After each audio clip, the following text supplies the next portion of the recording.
Hey everyone, welcome to our video series, Canal Days, and thanks for joining us for today's episode of the Veterans Park and the parks around Holyoke within Holyoke, Massachusetts.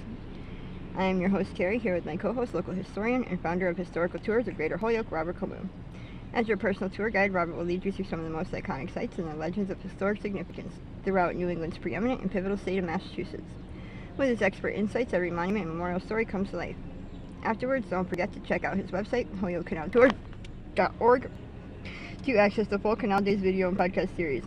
Also, check out his free in-person public tours he offers throughout Western Mass and the 2025 schedule for these special events. You can also book personalized private tours for groups of all sizes tailored to your interests. To discover all that and much more, remember to log on to holyokecanaltour.org. Now, Robert, can you give us a brief summary of some of the most popular parks within Holyoke? Well, some of the most popular ones are probably where the playground sets and the ball fields are. Like Crozier Field has always a lot of people. And then there's one called Kennedy Park that's up on Lincoln Street. And that's very popular because it's near a lot of people. A lot of kids go out there and they play.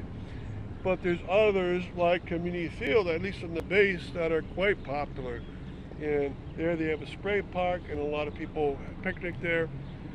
They don't necessarily walk up the hill to Anniversary Park, but that one's popular sometimes too. So, and the last one I might mention is Elmwood Park used to be very popular, but now it's been split up into Holyoke High School, into a park called Shiard Park, so forth. And what about some of the less popular parks within Holyoke?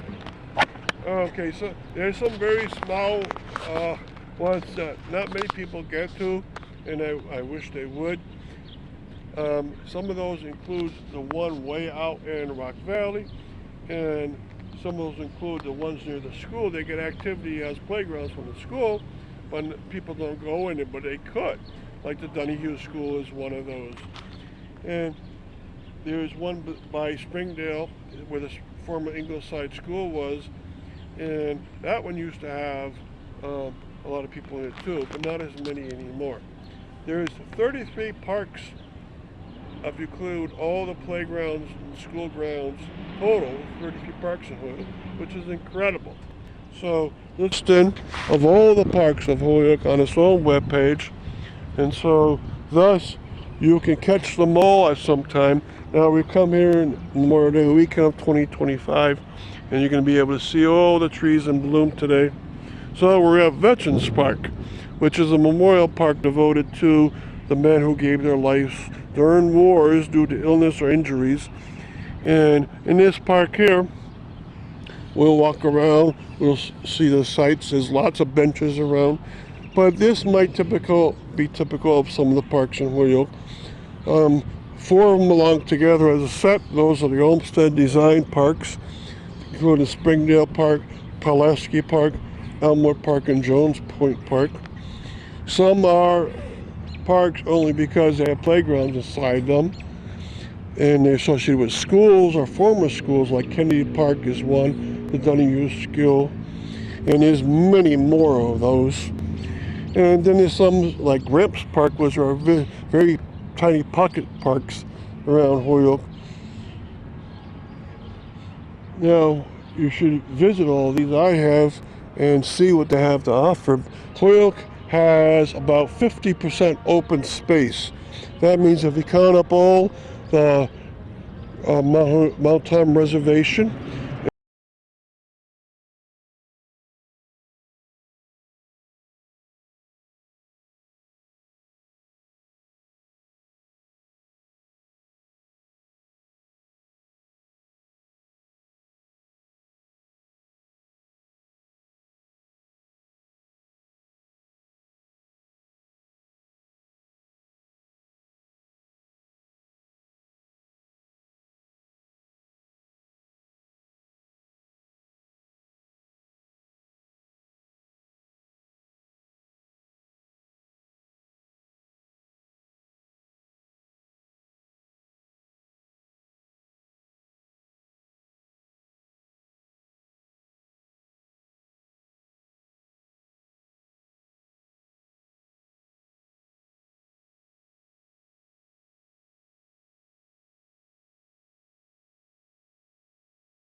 this side,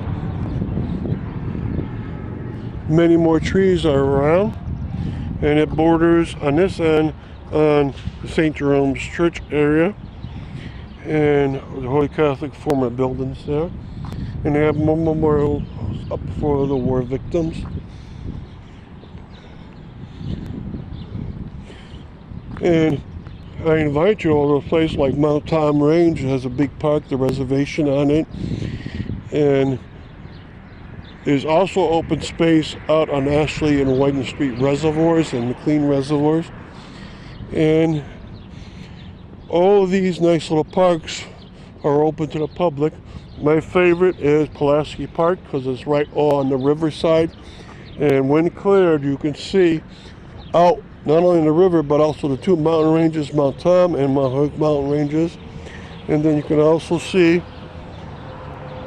the beautiful fall foliage and spring leaves coming out.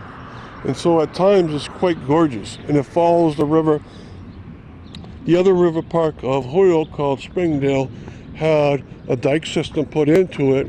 And so you don't get a sense that you're out near the riverside.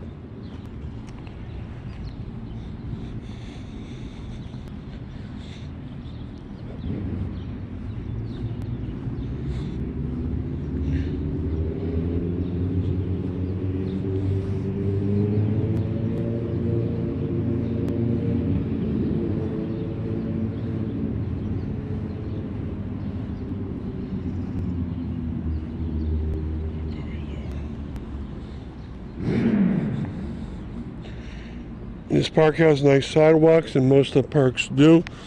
And there's many other open spaces around, so I hope you get to join in on them and enjoy.